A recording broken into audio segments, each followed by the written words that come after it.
વિદ્યાર્થી મિત્રો, એક પિઝા અને બર્ગરની કિંમતથી પણ ઓછા ભાવે ધોરણ 9 વાર્ષિક પરીક્ષાના અસાઇનમેન્ટના છ વિષયનું સંપૂર્ણ સોલ્યુશન પીડીએફ અને વિડીયોની સાથે તમે મેળવી શકો છો માત્ર 50 રૂપિયામાં। સૌથી પહેલાં ગૂગલ પ્લે સ્ટોર પર education is easy application download કરો, ત્યારબાદ ધોરણ 9ની બેચ સિલેક્ટ કરો, ત્યારબાદ તમારું નામ અને ફોન નંબર દ્વારા રજિસ્ટર કરો, ત્યારબાદ તમે પેડ કોર્સ ઉપર ક્લિક કરો, એના પછી ઓલ પેકેજ પર ક્લિક કરો, ત્યાં તમને વાર્ષિક પરીક્ષાના અસાઇનમેન્ટનું પેકેજ દેખાશે।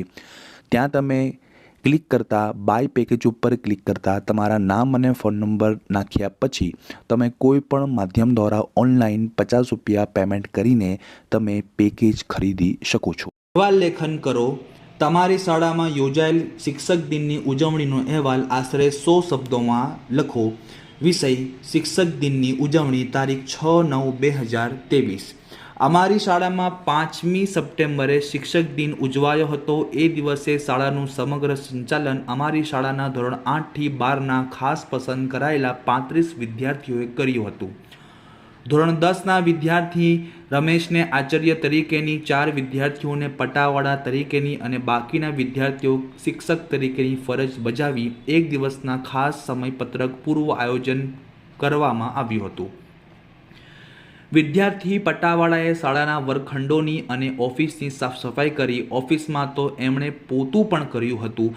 એક પટાવાળાએ સમયપત્રક પ્રમાણે ઘંટ વગાડ્યો। પટાવાળાની ફરજ બજાવતા વિદ્યાર્થીઓએ પટાવાળા જેવો ખાખી પોશાક પહેર્યો હતો।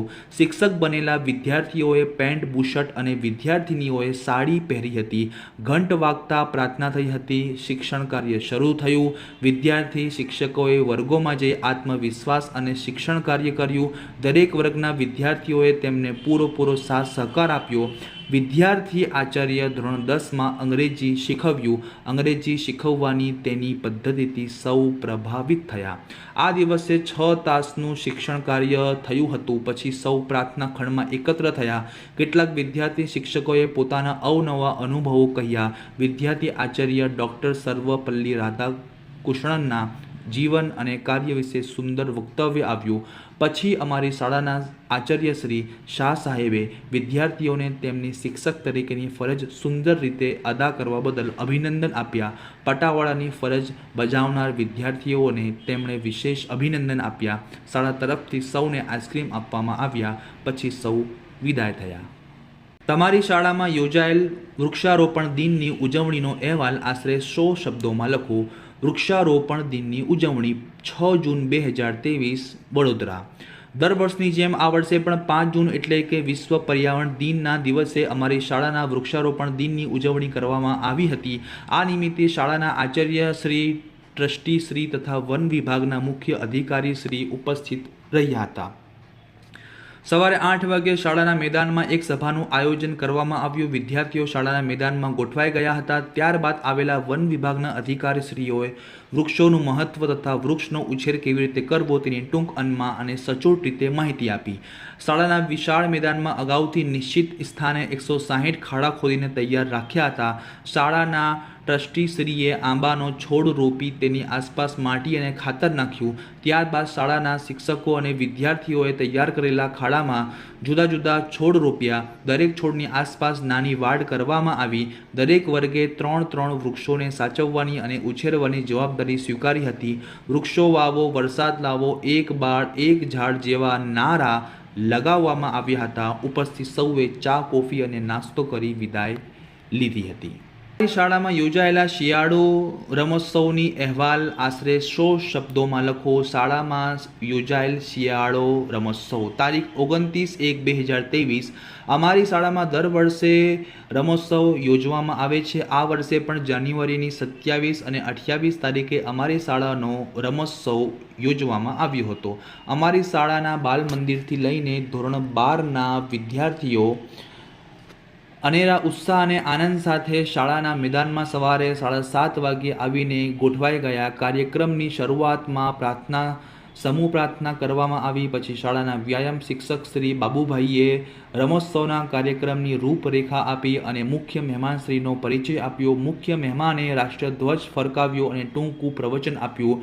ત્યારબાદ રમોત્સવની શરૂઆત થઈ. અલગ અલગ મેદાનો પર કબડ્ડી, ખોખો, વોલીબોલ અને બાસ્કેટબોલ જેવી રમતોનો એક સાથે પ્રારંભ થયો. અમારી શાળાના વ્યાયામ શિક્ષક રમૂજી અંદાજમાં કોમેન્ટ્રી આપી રહ્યા હતા. બાળકો, કિકિયારીઓ અને ખેલાડીઓનો ઉત્સાહ વધારતા હતા. જેઓ જીતી રહ્યા હતા તેઓ અતિ આનંદમાં આવી જતા હતા. નાના બાળકો માટે સિક્કા શોધ, ચંપલ શોધ, કોથળા દોડ, ત્રિપગી દોડ, સંગીત ખુરશી, દેડકા દોડ અને લીંબુ ચમચી જેવા રમતો યોજવામાં આવી હતી. બીજે દિવસે અમારી શાળાના ટ્રસ્ટી શ્રી જયદીપ શાહના વિજેતાઓને ઇનામ વિતરણ કરવામાં આવ્યું હતું. વિદ્યાર્થીઓ તાળીઓના ગડગડાટથી વધાવી લીધા. આચાર્યશ્રીને સૌએ અભિનંદન પાઠવ્યા. બંને દિવસો દરમિયાન શાળાના ઉત્સાહનો અનેરો વાતાવરણ સર્જાયું હતું. શાળામાં ઉજવાયેલ મકર સંક્રાંતિ પર્વનો અહેવાલ આશરે 100 શબ્દોમાં લખો. શાળામાં ઉજવાયેલ મકર સંક્રાંતિ તારીખ 16/1/2023. દર વર્ષની જેમ આ વર્ષે પણ અમારી શાળામાં મકર સંક્રાંતિ એટલે કે ઉત્તરાયણનું આયોજન કરવામાં આવ્યું. એમ તો ઉત્તરાયણ 14 જાન્યુઆરીએ ઉજવવામાં આવે છે, પરંતુ આ દિવસે શાળામાં રજા હોવાથી અમારી શાળામાં એક દિવસ પહેલાં એટલે કે 13 જાન્યુઆરીએ બધાને મકર સંક્રાંતિ ઉજવવા માટે વિદ્યાર્થીઓને બોલાવવામાં આવ્યા હતા. ભાગ લેનાર દરેક વિદ્યાર્થી પોતાના ઘરેથી પતંગો અને ફિરકી લઈને આવ્યા હતા. સૌ પ્રથમ સમૂહ પ્રાર્થના કરવામાં આવી. ત્યારબાદ અમારા આચાર્યશ્રીએ અમને મકર સંક્રાંતિ પર્વ વિશે માહિતી આપી. ત્યારબાદ અમારા વ્યાયામ શિક્ષકે દરેકને જરૂરથી સૂચના આપીને સૌને શાળાના ધાબા ઉપર લઈ ગયા. ત્યાં દરેકે પોતે લાવેલા પતંગો ખૂબ ચગાવ્યા. થોડા સમય બાદ લોકોએ ઘરેથી લાવેલા નાસ્તામાં સુખડી અને શેરડીની મજા માણી. અમદાવાદ વડોદરા ધોરીમાર્ગ પર સર્જાયેલા ગંભીર અકસ્માતનો આંખે દેખ્યો અહેવાલ આશરે 100 શબ્દોમાં લખો. બસ અને ટ્રક વચ્ચે ગંભીર અકસ્માત તારીખ 22/2/2023 વડોદરા. રવિવાર સમગ્ર ગુજરાત માટે ગંભીર અકસ્માતનો દિવસ બન્યો હતો. તેમાં અત્યંત ગંભીર અકસ્માત અમદાવાદ વડોદરા એક્સપ્રેસ હાઈવે ઉપર ટ્રક અને બસ વચ્ચેનો હતો. ટ્રકનું ટાયર ફાટતા ચાલકે કાબુ ગુમાવ્યો હતો અને સામેથી પૂર ઝડપે આવતી બસ સાથે ધડાકાભેર ટ્રક અથડાઈ ગઈ હતી. ટ્રકની જોરદાર ટક્કર લાગતાની સાથે જ બસ રસ્તાની બાજુમાં ઉતરી ગઈ હતી. ઝાડ સાથે અથડાઈ. બસમાં કુલ 30 જેટલા મુસાફરો બેઠેલા હતા. તેમાંથી 20 જેટલા મુસાફરોને નાની મોટી ઈજાઓ થઈ હતી, તો 10 જેટલા મુસાફરો અત્યંત ગંભીર ઈજાઓ થઈ હતી. તો બીજી તરફ ટ્રકના ડ્રાઈવરને ઈજા થઈ હોવા છતાં લોકોના મારથી બચવા પોતાનો જીવ બચાવી ટ્રક છોડીને ભાગ્યો હતો. અકસ્માતના ધડાકાનો જોરદાર અવાજ સાંભળીને આસપાસના ગામોમાંથી લોકો દોડી આવ્યા હતા તથા બીજા વાહન ચાલકો અને મુસાફરો દ્વારા બચાવ કામગીરી હાથ ધરવામાં આવી હતી. એક મુસાફરે અકસ્માતની થોડી ક્ષણોમાં 108ને ફોન કર્યો હતો. ગામ લોકોએ તથા અન્ય મુસાફરોએ બસમાં બેઠેલી વ્યક્તિઓને સાચવીને બહાર કાઢી અને વડોદરાની સિવિલ હોસ્પિટલમાં પહોંચાડી. અકસ્માતની જાણ થતાં જ વડોદરા પોલીસ ઘટનાએ સ્થળે આવી પહોંચી. ઘટના બાદ તેઓ હોસ્પિટલમાં જઈને આશ્વાસન આપી અકસ્માત કેવી રીતે થયો તેની માહિતી માંગી. સરકારે સામાન્ય ઈજા પામેલા મુસાફરોને 25,000 રૂપિયા તથા ગંભીર ઈજા પામેલાઓને 50,000 રૂપિયા વળતર આપવાની જાહેરાત કરી હતી. તમે તમારા પરિવાર સાથે મહાકાલેશ્વર મંદિર તથા નર્મદા કિનારે કરેલ પ્રવાસનો અહેવાલ આશરે 100 શબ્દોમાં લખો. મહાકાલેશ્વર મંદિર તથા નર્મદાનો પ્રવાસ તારીખ 20/1/2024. આ વર્ષે ઉત્તરાયણની રજાઓમાં અમારા પરિવારે મહાકાલેશ્વર મંદિરના દર્શન કરવાનું આયોજન કર્યું હતું. કારણ કે આ વર્ષે ઉત્તરાયણની 2 દિવસની રજાની સાથે રવિવાર આવતો હોવાથી રજા લાંબી પડી હતી. તેથી અમારા પરિવારે આયોજન કર્યું. સૌપ્રથમ સવારે અમે ગાડી મારફતે ઉજ્જૈન મહાકાલેશ્વર મંદિરના દર્શન કરવા નીકળ્યા. 5-6 કલાકમાં મંદિરે પહોંચી અમે થોડો વિરામ કર્યો. ત્યારબાદ અમે મંદિરે દર્શન કરવા પહોંચ્યા. મંદિરમાં ખૂબ જ ભીડ હતી, કારણ કે મહાકાલેશ્વર મંદિર ભારતમાં ખૂબ જ પ્રખ્યાત મંદિર છે, તેથી દેશભરમાંથી શ્રદ્ધાળુઓ અહીં દર્શન કરવા આવે છે. દર્શન પછી પ્રસાદ ખાધો, ત્યારબાદ નર્મદાના કિનારે જવા નીકળ્યા. ગુજરાતમાં વહેતી નર્મદા મૂળ મધ્યપ્રદેશના અમરકંટક પાસેથી નીકળે છે. તેની આસપાસ ખૂબ જ રમણીય દ્રશ્યો જોવા મળે છે.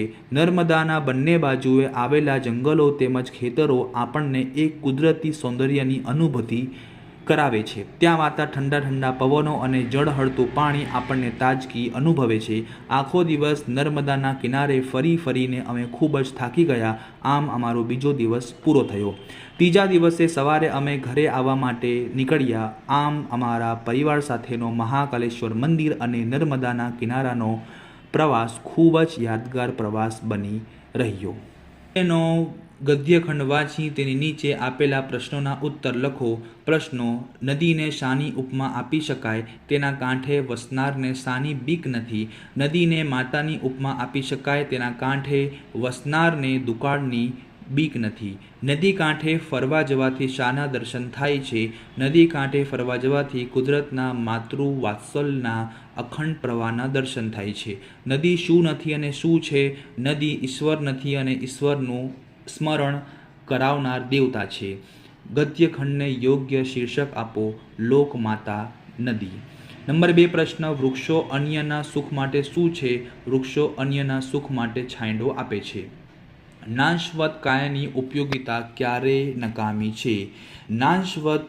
જ્યારે નાશવત કાયાનો ઉપયોગ પરોપકાર અર્થે ન થવાનો હોય ત્યારે તેની ઉપયોગિતા નકામી છે. કોણ પ્રાણાંતે પોતાના સદ્ગુણો કે ત્યજતું નથી? ઉદાર મનુષ્યો પોતાના સદ્ગુણો ત્યજતું નથી. ગદ્યખંડને યોગ્ય શીર્ષક આપો. વૈષ્ણવ જન. ભારતમાં કયા કયા પ્રકારના ઘરડાઓ ઓછા નજરે પડે છે? ભારતમાં મોટી ઉંમરના ઘરડાઓ ઓછા નજરે પડે છે. આપણે ત્યાં કયા પ્રકારના ઘરડા ઘણા છે? નવી વસ્તુ શીખવાની ધગજ જેમનામાં જતી રહે છે તેવા ઘરડા ઘણા છે. આપણે ત્યાં ભણેલા તેમજ અભણ લોકોમાં કયા પ્રકારની જડતા છે? નાનપણમાં જે કંઈ શીખવા મળ્યું તે ખરું, થોડો મોટો થઈને ધંધે વળગ્યો કે પછી અમુક વસ્તુ શીખી લે એમ કોઈ કહે તો તે ન બની શકે. ગદ્યખંડને યોગ્ય શીર્ષક આપો. સાચો ઘરડો. આપણે અભ્યાસનું મહત્ત્વ શા માટે સ્વીકારીએ છીએ? અભ્યાસ વિના સંસ્કાર દ્રઢ થયા નથી એ જણાવ્યું એટલે ગમે તે રીતે આપણે અભ્યાસ કરાવવા માંગીએ છીએ. દરેક ક્રિયા કઈ 3 રીતે કરી શકાય? ભયથી, લાલચથી કે પ્રેમથી? કઈ રીતોમાં અભ્યાસ કરનારની વિવેક બુદ્ધિને ખીલવવી નથી પડતી?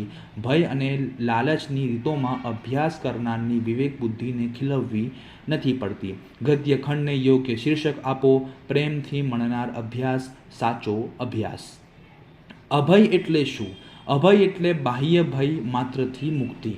આપણને કયા કયા પ્રકારના ભય અનુભવીએ છીએ? આપણે મોતનો ભય, શસ્ત્ર પ્રહારનો ભય, આબરૂનો ભય, કુટુંબ પરિવાર વિશેનો ભય, રોગનો ભય વગેરે. સામાન્ય રીતે કયો ભય સૌથી મોટો ગણાય? સામાન્ય રીતે મોતનો ભય સૌથી મોટો ગણાય છે. સત્યની શોધ કરનારે શું કરવું જોઈએ? સત્યની શોધ કરનારે આ બધા ભયને તિલાંજલિ આપીએ જ છૂટકો હરિશ્ચંદ્રની જેમ પાયમાલ થવાની તૈયારી હોવી જોઈએ.